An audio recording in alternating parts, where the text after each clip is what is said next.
নমস্কার বন্ধুরা, welcome to my channel SB explorer.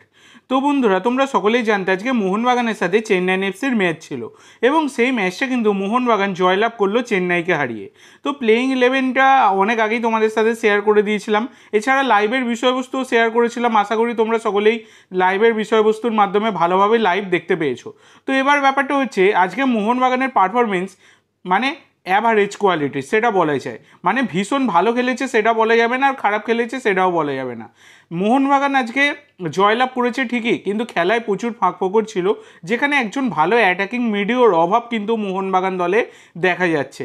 মানে জেমি ম্যাকলারেন তিনি যে বল পাবেন সেই রকম মানে বল পাসার, ভালো একজন বল পাসার, যেটা গত সিজনে গ্রেগ স্টুয়ার্ট করে গেছেন, সেই রকম বল পাসার কিন্তু খুব একটা নেই।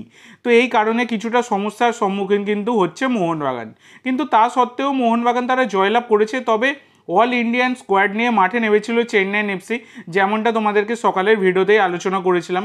তো সেই রকম দলের বিরুদ্ধে মোহনবাগানের আরও গোল করা কিন্তু উচিত ছিল, যেখানে জেমি ম্যাকলারেন জোড়া গোল করেছে, মোহনবাগান জয়লাভ করেছে, কিন্তু সেখানে আরও বেশি গোল হতেই পারত। তো এখানে মোহনবাগানের অনেকটাই দেখতে গেলে মানে টিমটার এখনও অবধি পুরোপুরি সেট নয়, যেটা দেখা যাচ্ছে আর কি। মাঝ মাঠের কিন্তু একজন ভালো প্লেয়ারের অভাব রয়েছে, যে মাঝ মাঠটা কন্ট্রোল করতে পারবে, সেই রকম একজন বিদেশি কিন্তু মোহনবাগানের অবশ্যই নেওয়া উচিত ছিল।